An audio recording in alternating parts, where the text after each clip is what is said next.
আরবি অর্থগত শব্দটা হলো বিদআত, অথবা আল আমরুল্লাযী ইউফআলু আউওয়ালান, এমন কাজ যা এই প্রথম হচ্ছে, অতীতে ছিল না, এটার নাম হবে বিদআত। এই অর্থে কোরআনে হাকিমে আল্লাহ রাব্বুল আলামিন এই বিদআত শব্দটি 3 জায়গায় ব্যবহার করছেন। কয় জায়গায় বলেন তো? 3 জায়গায়। কোথায় আছে? সূরা বাকারা 117 নম্বর আয়াত, সূরা আনআম 101 নম্বর আয়াত, এরপরে সূরা আহকাফ 9 নম্বর আয়াত। আল্লাহ বলছেন, বাদিউস সামাওয়াতি ওয়াল আরদ ওয়া ইযা ক্বাদা আমরান ফাইন্নামা ইয়াকুলু লাহু কুন ফায়াকুন। বাদিউস সামাওয়াতি ওয়াল আরদ, আল্লাহ হলেন আসমান এবং জমিনের বাদী। বাদী মানে এখানে স্রষ্টা, কিন্তু এমন স্রষ্টা তাফসীরের ভিতরে এসেছে যিনি নমুনাবিহীন স্রষ্টা, যিনি সৃষ্টি করতে কোনো নমুনা ব্যবহার করেন না, যিনি কোনো কিছু সৃষ্টি করতে তার কাছে কোনো নমুনা লাগে না, তিনি যেমনে ইচ্ছে তেমনে বানাইতে পারেন। যেহেতু আসমান এবং জমিনের স্রষ্টা তিনি, আর আসমান জমিনের নমুনা আল্লাহর কাছে পূর্বে ছিল না, এই কারণে আল্লাহ হচ্ছেন নমুনাবিহীন স্রষ্টা, তাকে কোনো কিছু কল্পনা করা লাগে না। ইযা ক্বাদা আমরান ফাইন্নামা ইয়াকুলু লাহু কুন ফায়াকুন, যখনই তিনি কোনো কিছু করার ইচ্ছা করেন তখনই তিনি শুধু বলেন যে কুন হও, আর তেমনি তা হয়ে যায়। এটা হলো আল্লাহর ক্ষমতা। তাহলে এখানে বাদী যে শব্দটা, এই শব্দটার মূল হলো বিদআত,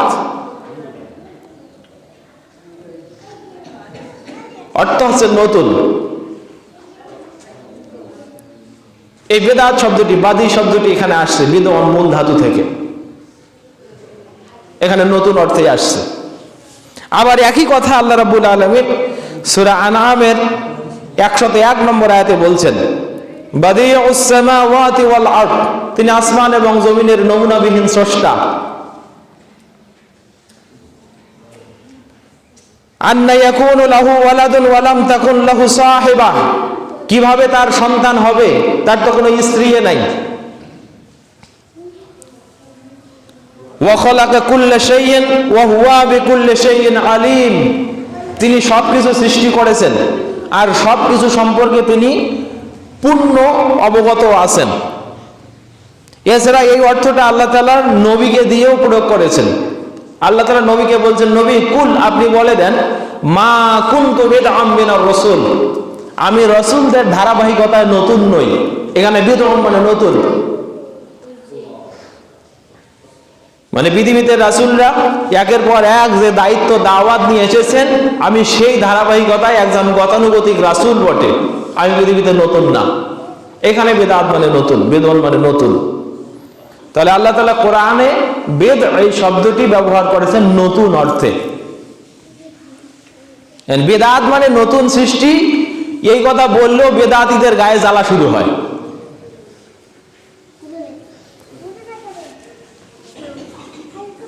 শরীয়তের পরিভাষায় বিদআত শব্দটি প্রয়োগ হয়েছে এভাবে, ইহদাসু মা লাম ইয়াকুন ফি আহদি রাসূলিল্লাহি সাল্লাল্লাহু আলাইহি ওয়াসাল্লাম, দ্বীনের মধ্যে কোনো নতুন সৃষ্টি যা রাসূল সাল্লাল্লাহু আলাইহি ওয়াসাল্লামের যুগে ছিল না, এটাকে বলা হয় বিদআত। এতক্ষণ আমরা জানছি এমন কোনো নতুন কাজ যা পূর্বে ছিল না, সার্বিকভাবে এটা বিদআত হিসেবে গণ্য। কিন্তু দ্বীনে বিদআতটা কি? দ্বীনে বিদআত হলো ওই কাজটা যেটা দ্বীনের মধ্যে নতুন হচ্ছে, পূর্বে ছিল না, রাসূলের যুগে ছিল না, ওটা হলো বিদআত। এ ব্যাপারে বুখারী এবং মুসলিমে হাদিস এসেছে। আয়েশা রাদিয়াল্লাহু তাআলা আনহা বলেন, আল্লাহর রাসূল সাল্লাল্লাহু আলাইহি ওয়াসাল্লাম বলেছেন, মান আহদাসা ফি আমরিনা হাযা মা লাইসা মিনহু ফাহুয়া রাদ্দুন, আমার এই দ্বীনের মধ্যে, মান আহদাসা, যে নতুন ভাবে কিছু বানালো, ফি আমরিনা হাযা আই ফি দীনিনা হাযা আই ফিল ইসলাম, ইসলামের মধ্যে, ইসলামের মধ্যে যে ব্যক্তি নতুন কিছু বানালো, মা লাইসা মিনহু, যা ইসলামে ছিল না, প্রকৃতপক্ষে যা ইসলামে নাই, এমন কোন পথ পদ্ধতি যদি ইসলামের মধ্যে কেউ চালায়, ফাহুয়া রাদ্দুন, আল্লাহ রাসূল সাল্লাল্লাহু আলাইহি ওয়াসাল্লাম বলছেন ওকে ঘৃণা ভরে দেয়ালে নিক্ষেপ করতে হবে, ওকে ঘৃণা ভরে ছুঁড়ে মারতে হবে। এখন এই কথা বলতে গেলে আপনাকে স্পষ্ট বুঝতে হবে বেদাত হওয়ার জন্য 3টা শর্ত এই হাদিসের ভিতরে দেয়া আছে। বলেন, পৃথিবীতে মানুষ সুবহানাল্লাহ পড়ে কি সওয়াবের আশায়, না অন্য কোনো কারণে? সওয়াবের আশায় পড়ে না? তো সুবহানাল্লাহ বললে যে সওয়াব হয়, এটার তো একটা উসুল থাকা লাগবে, দলিল তো থাকা লাগবে। আল্লাহু আকবার মানুষ পড়ে আল্লাহর সন্তুষ্টির আশায় বা সওয়াবের আশায়, তো এইটা যে পড়লে সওয়াব হয় বা আল্লাহর সন্তুষ্টি অর্জন হয়, তার একটা দলিল থাকা লাগবে না? দলিল তো ওইটা, ওই যে তিরমিজির ওই হাদিসটা আছে, আফজালুল কালাম ইলাল্লাহি আরবাআ, আল্লাহর কাছে উত্তম কালাম হলো 4টা, সুবহানাল্লাহ, আলহামদুলিল্লাহ, আল্লাহু আকবার, লা ইলাহা ইল্লাল্লাহ। এটা হলো দলিল। এখন আমি একদিন এক মসজিদে গেছি, তো ওযু করার সময় ওখানে একটা বড় দোয়া লিখে রাখছে, একটা বড় একটা ওযুর জায়গা 2 সারি করে লিখছে, বিসমিল্লাহিল আযীম লা ইলাহা ইল্লাল্লাহ, আরো কি কি জানে আমার মুখস্থ নাই, ওটা তো আমি জীবনে দেখিও নাই চোখে কোরআন হাদিসে। ওটা লিখিয়ে নিচে লিখে রাখছে এটা ওযুর দোয়া, এটা নাকি ওযুর দোয়া। কোরআন হাদিসে এত খুঁজলাম, ওযুর দোয়া কোথাও ওইভাবে নাই। তো ওযু করার পরে আল্লাহ রাসূল সাল্লাল্লাহু আলাইহি ওয়াসাল্লাম কি দোয়া করছেন, এই হাদিস আবু দাউদে আছে, তিরমিজিতে আছে। আল্লাহ রাসূল সাল্লাল্লাহু আলাইহি ওয়াসাল্লাম বলছেন যে কোন ব্যক্তি ওযু করার পরে যদি পড়ে আশহাদু আল্লা ইলাহা ইল্লাল্লাহু ওয়াহদাহু লা শারীকা লা ওয়া আশহাদু আন্না মুহাম্মাদান আবদুহু ওয়া রাসূলুহু, এবং আসমানের দিকে যদি শাহাদা আঙ্গুল উঁচু করে, তাহলে ওই সময় থেকে তার পূর্বের জীবনের সগীরা গুনাহগুলো মাফ হয়ে যায়। এছাড়া এটাও আছে, আল্লাহুম্মা জাআলনি মিনাত তাওয়াবিন ওয়া জাআলনি মিনাল মুতাতাহিরিন, এটাও আছে। এটা না ওযুর দোয়া, তো এইটার জন্য দলিল আছে, কিন্তু ওরা যে কথাটা লিখে রাখছে ওটার জন্য কোনো দলিল নাই। তাহলে ওই দোয়াটা পড়া বেদাত, ওই দোয়াটা পড়া কি বেদাত, ওটা দিনের মধ্যে নতুন সৃষ্টি। এইটার জন্য বেদাত হওয়ার জন্য 3টা শর্ত আছে। একটি কাজ যে বেদাত হবে সেজন্য শর্ত আছে কয়টা? 3টা, ভালোভাবে বুঝবেন। 3টা শর্তে বেদাত হয়।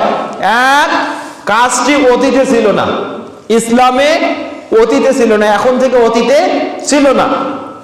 এখন অতীত বলতে কি আজকে থেকে 500 বছর আগে, 1000 বছর আগে না। এখানে অতীত বলতে যে কাজ নবীর যুগে ছিল না, সাহাবীদের যুগে ছিল না, তাবিঈদের যুগে ছিল না, এই 3 কালকে ইসলামের পরিভাষায় অতীত বলা হয়। মানে ধর্মের ভিত্তিতে অতীত বলা হয় এই 3 কালকে। কোন কোন কাল বলেন তো? রাসূলের যুগ, সাহাবীদের যুগ, তাবিঈদের যুগ। তবে তাবিঈদের কথাও নিরঙ্কুশ গ্রহণযোগ্য নয় যদি তাবিঈদের কথা রাসূল এবং সাহাবীদের বিপক্ষে যায়। তারপরে মূল যুগ হলো 2টা, রাসূলের যুগ আর সাহাবীদের যুগ। এই 2 যুগে যে ইসলামে যে পদ্ধতি ছিল না, এখন সেই পদ্ধতি আবিষ্কার হয়েছে, এটা 1। তাহলে ছিল না অতীতে, এখন হয়েছে। আর একটা হলো মানুষ এখন এই কাজটা করছে সওয়াবের আশায়। কিসের আশায়? সওয়াবের আশায়। তাহলে অতীতে ছিল না, এখন চলছে, সওয়াবের আশায় করছে। এরকম কোন কাজকে ইসলামের পরিভাষায় বলা হবে বেদাত। কি বলা হবে? বেদাত বলা হবে। দেখেন, বেদাতের কথা যখনই আমরা বলতে যাই তখনই কিছু মানুষ আমাদেরকে বলে পৃথিবীতে তো এখন সবই বেদাত। ঘড়ি আমি হাতে দিছি, ঘড়ি বেদাত। এই মোবাইল ব্যবহার করছি, মোবাইলও বেদাত। এই ফ্যান বেদাত, লাইট বেদাত, উড়োজাহাজ বেদাত, প্লেন বেদাত, সবই বেদাত। যে খাটের উপরে ঘুমান ওটাও বেদাত। তার মানে এগুলো নতুন সৃষ্টি না, এগুলোও তো রাসূলের যুগে ছিল না। ফ্যান কি রাসূলের যুগে ছিল না। এরকম যে সুন্দর সুন্দর ঘড়ি আমরা পড়ি, এই ঘড়ি তো রাসূলের যুগে ছিল না। তাহলে আমরা এগুলো ব্যবহার করছি কেন? আমরা এতক্ষণ পর্যন্ত শুনলাম যে শাব্দিক অর্থে বেদাত মানে নতুন সৃষ্টি, কিন্তু শরঈ অর্থে বেদাত কিন্তু আলাদা জিনিস। শরঈ অর্থে বেদাত হলো দ্বীনের মধ্যে নতুন সৃষ্টি যা মানুষ সওয়াবের আশায় করছে। তো এগুলা বেদাত। তো এগুলা কোন ধরনের বেদাত?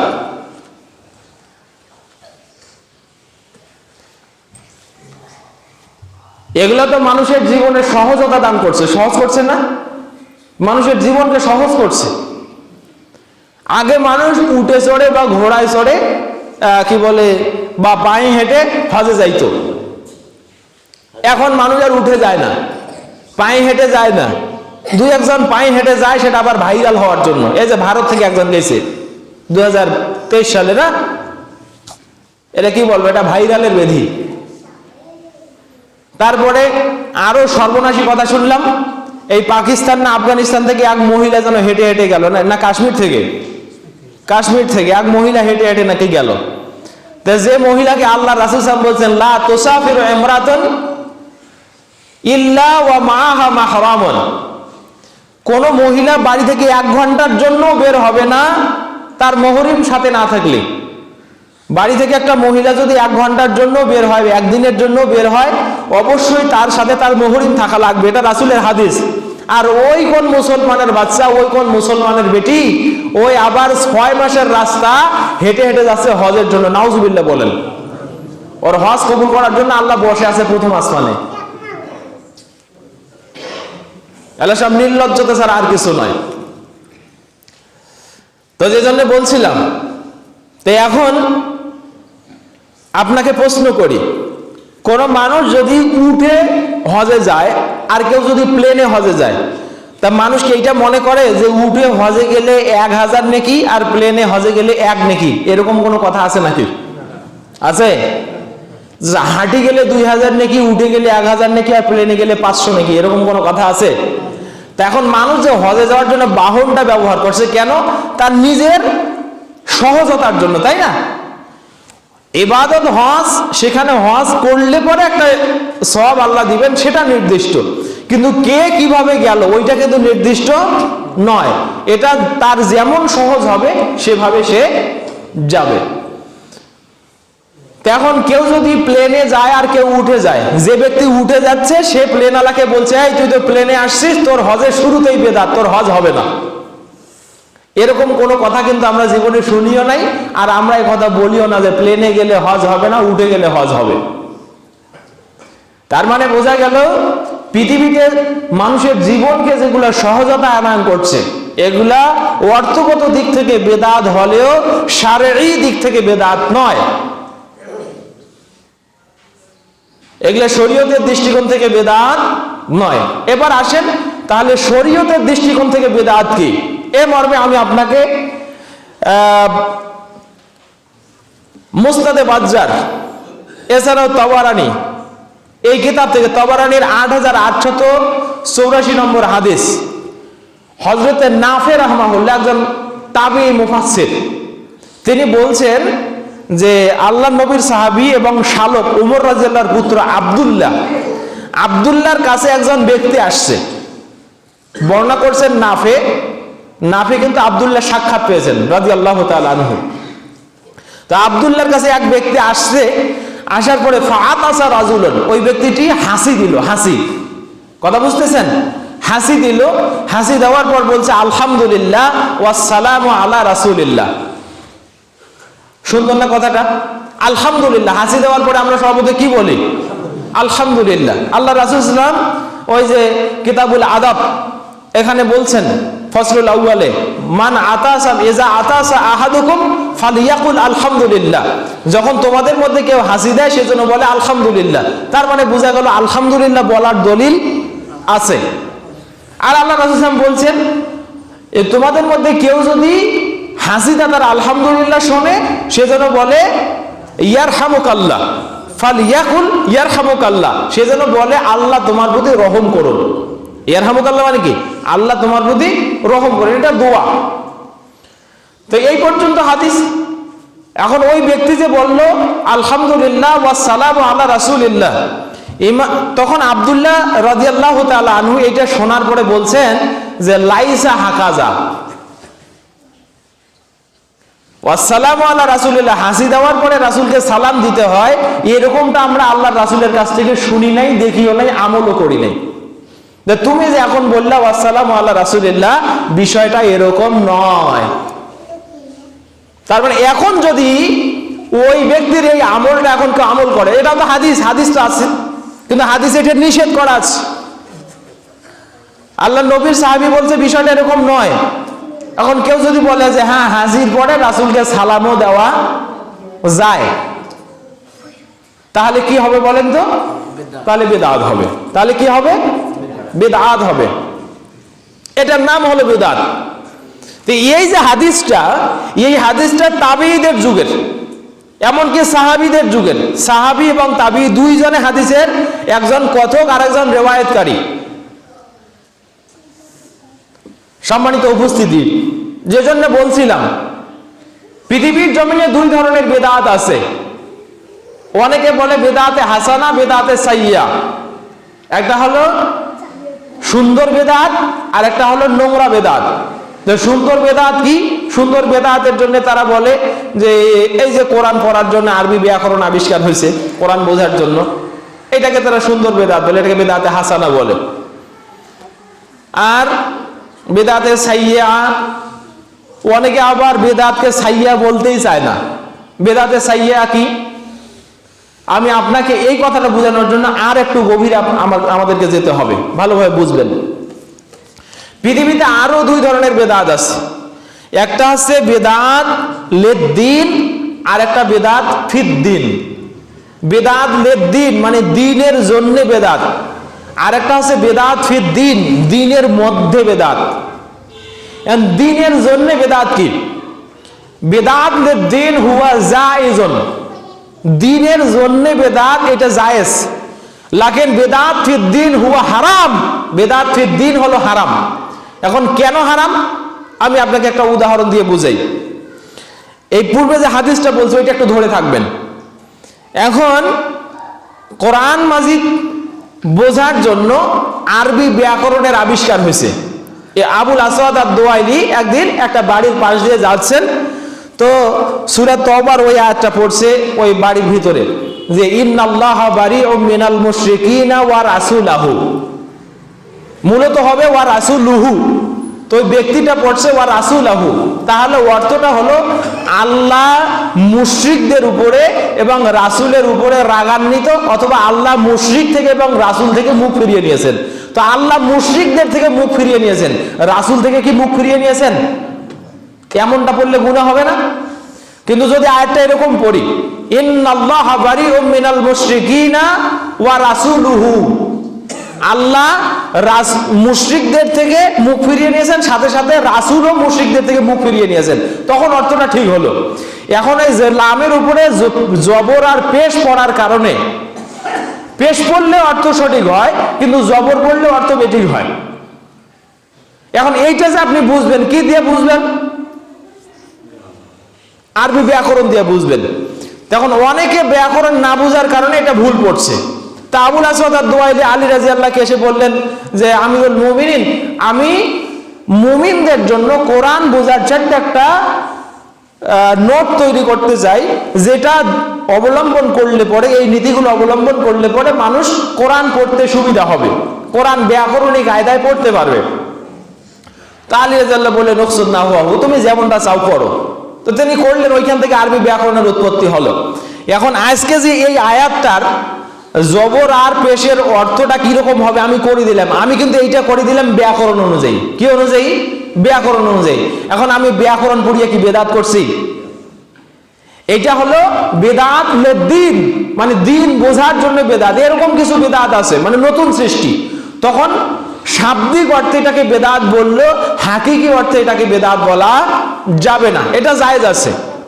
যেমন হজের জন্য উড়োজাহাজ ব্যবহার করা, এটা জায়েজ আছে। সময় দেখার জন্য ঘড়ি ব্যবহার করা, এটা জায়েজ আছে। বাতাস খাওয়ার জন্য, আরামে ইবাদত করার জন্য মসজিদে টাইলস করা, এটা ইবাদত, এটা জায়েজ আছে। কেউ যদি বলে মসজিদের টাইলসও বেদাত, তা মসজিদে যে আমরা টাইলস করছি বেদাতে যদি হয় তাহলে ইবাদত হবে না, তার মানে টাইলস এখন বের করে ফেলবো না, বরং মসজিদের টাইলস করার কারণে মসজিদ সুন্দর হয়েছে, ওই জায়গায় ইবাদতের মানসিকতা বেড়ে যাচ্ছে। বুঝতে হবে এটা বেদাত লেদ্দিন, এটা দিনের জন্য বেদাত। কিসের জন্য বেদাত?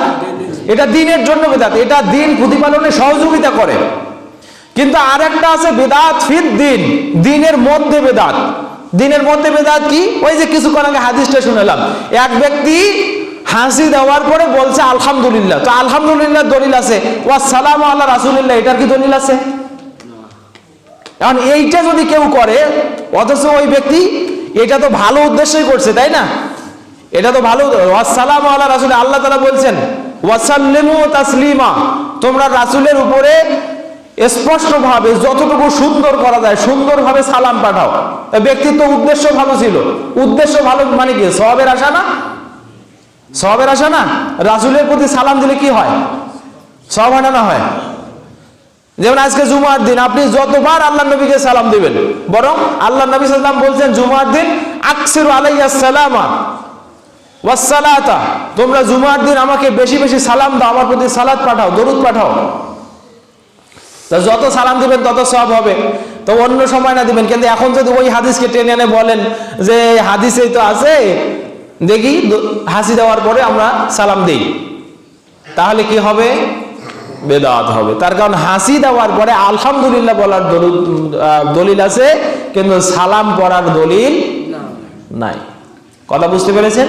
এটার নাম হচ্ছে বেদাত ফিদ্দিন, এটা হলো দিনের মধ্যে বেদাত। অনেকগুলো বেদাত দিনের মধ্যে আছে, আমরা ক্রমান্বয়ে এটা যেটা আজকে আলোচনাটা শুরু হলো আমরা শুনবো ইনশাআল্লাহ।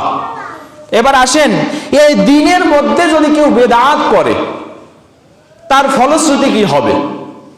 এই ব্যক্তিটির আমলগুলো কেমন হবে? আমি আপনাকে সেজন্য কয়েকটি হাদিস শোনাই।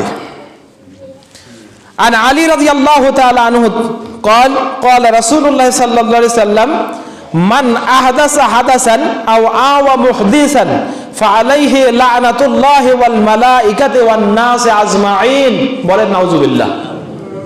আলী রাদিয়াল্লাহু বলছেন, কোন ব্যক্তি যদি বেদাত করে, বেদাতিকে আশ্রয় দেয়, মান আহাদাসা হাদাসান, কেউ যদি নিজে বেদাত করে, আও আওয়া মুহদিসান, অথবা কোনো বেদাতিকে আশ্রয় দেয়, সাহায্য সহযোগিতা করে, ফালাইহি লানাতুল্লাহ ওয়াল মালাইকা ওয়ান নাস আজমাইন, তার প্রতি আল্লাহর লানত, ফেরেশতার লানত, মানুষের লানত। তার প্রতি কে কে লানত করে বলেন তো?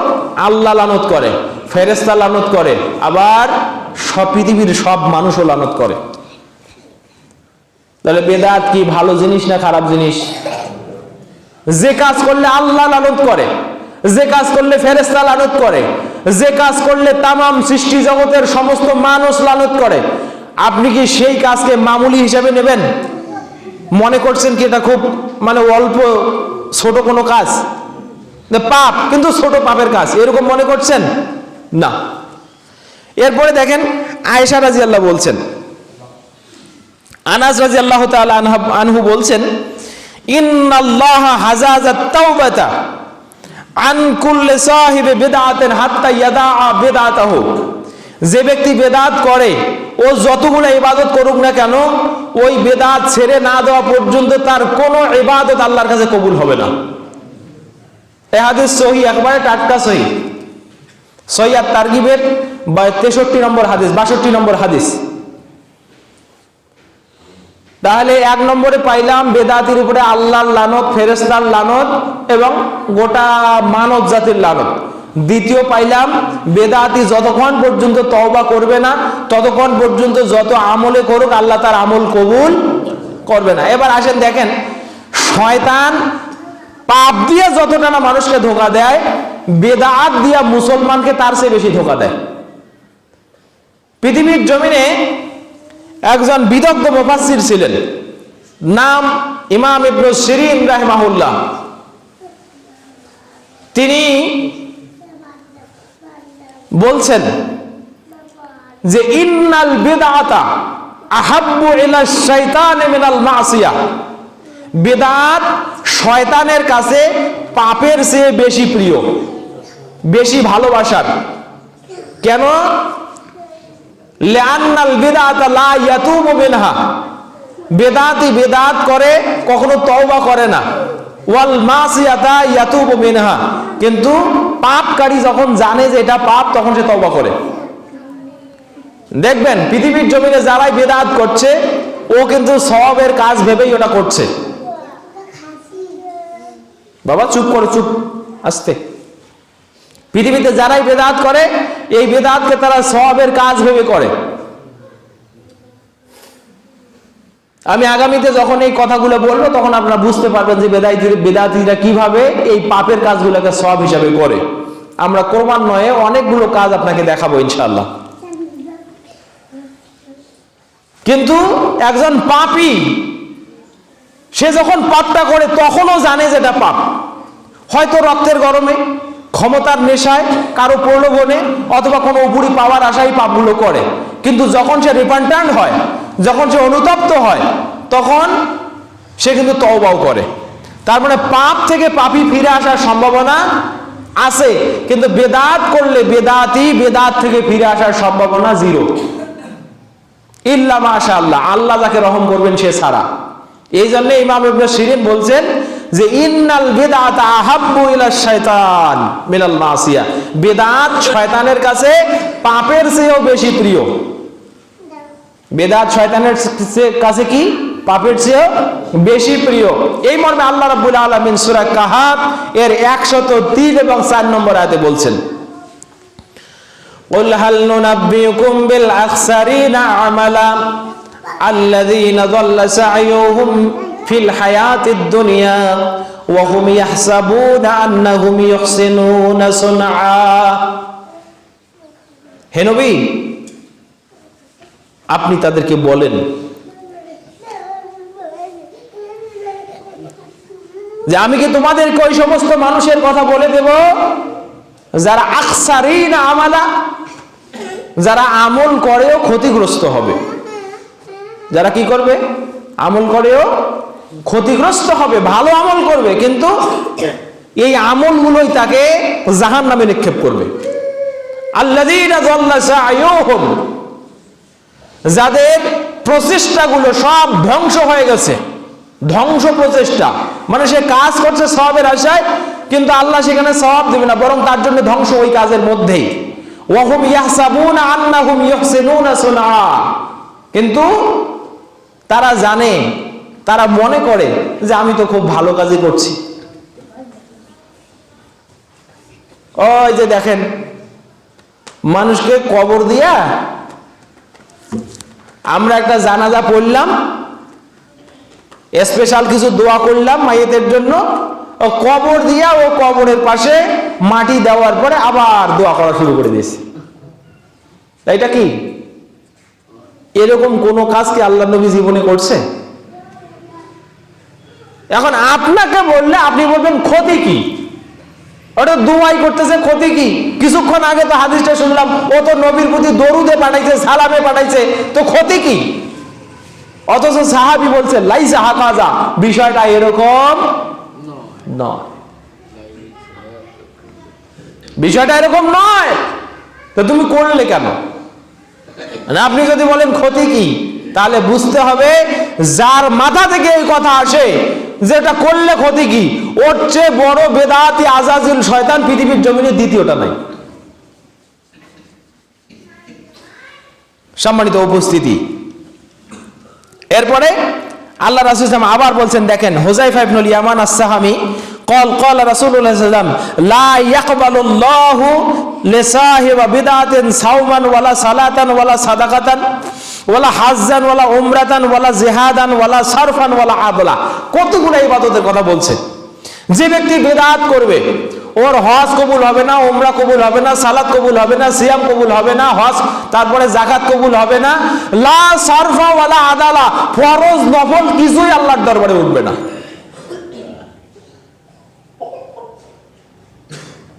তাহলে বিদআত কি ছোট জিনিস? এজন্য উলামায়ে মুহাক্কিকিন একটা কথা বলে যে আপনি আপনার আমলগুলোকে ঠিক করুন, ইয়াকফিকা আমালুন কলিল, আপনার ছোট মানে সামান্য আমল আল্লাহর কাছে নাজাতের ওসিলা হবে।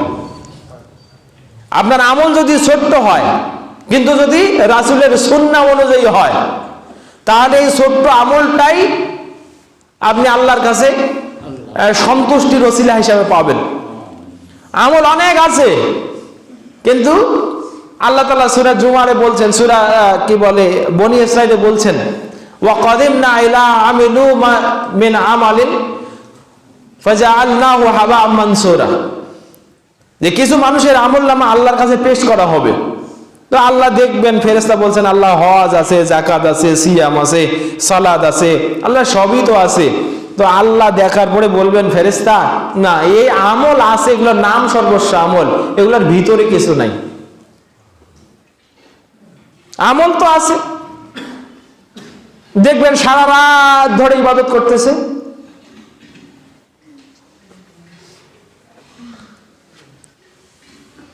কিন্তু সারা রাত ধরে ইবাদত করাও যে একটা জুলুমের কাজ এটা সে জানে না। ও নিজের প্রতি জুলুম করছে, নিজের প্রতি।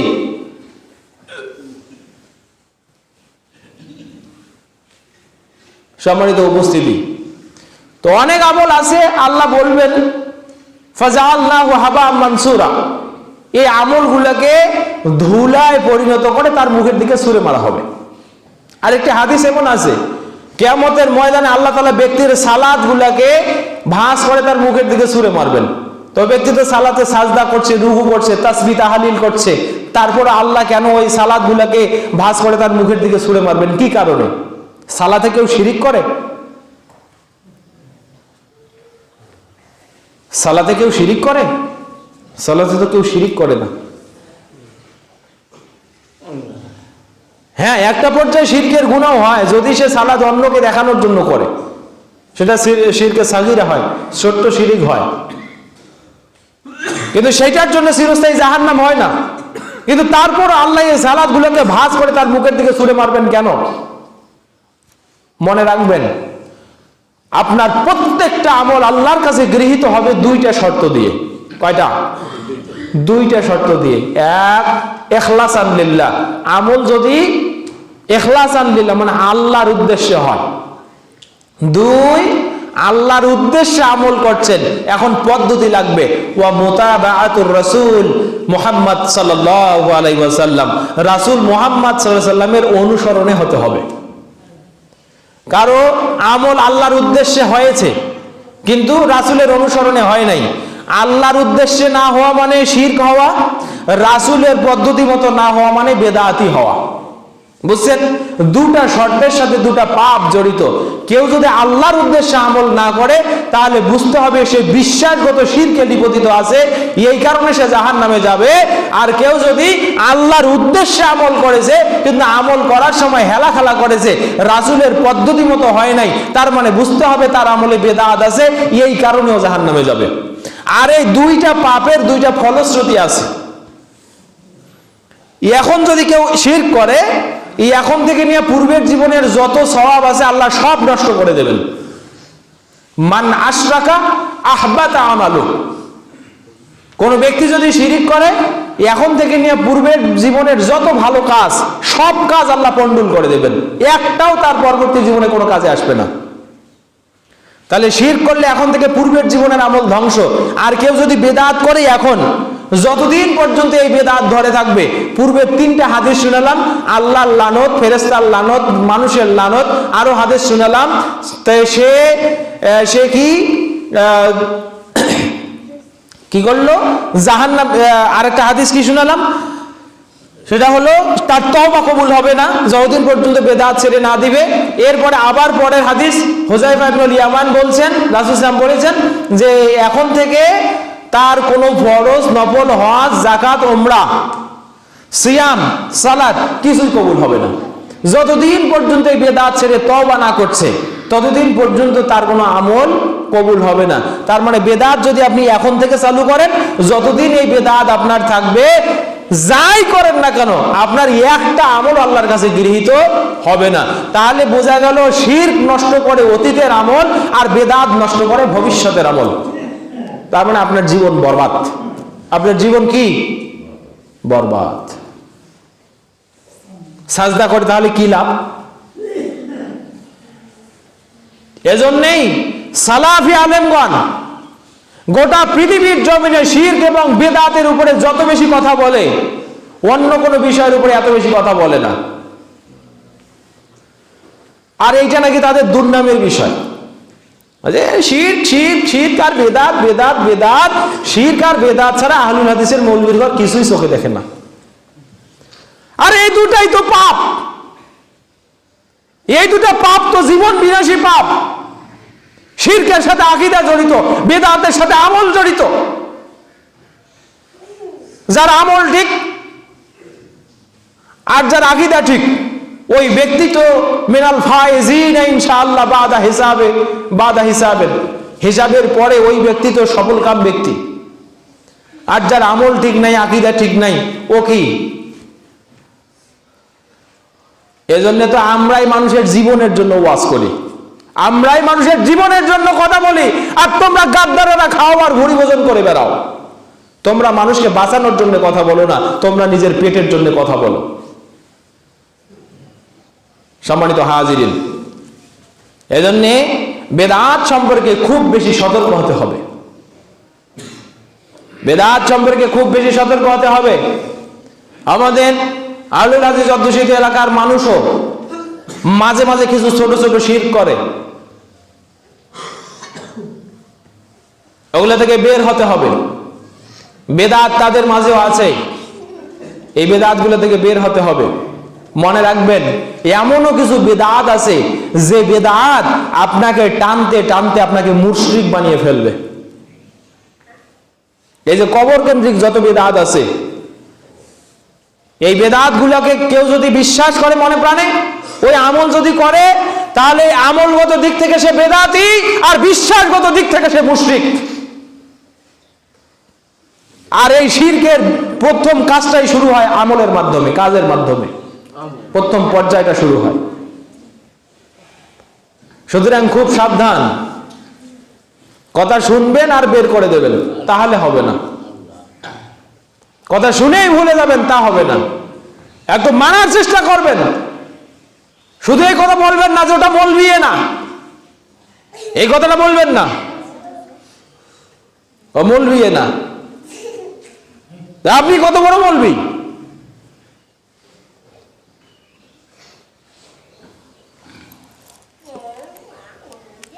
নির্লজ্জের মতো পাপ কাজ করে রাস্তায় রাস্তায় ঘোরেন।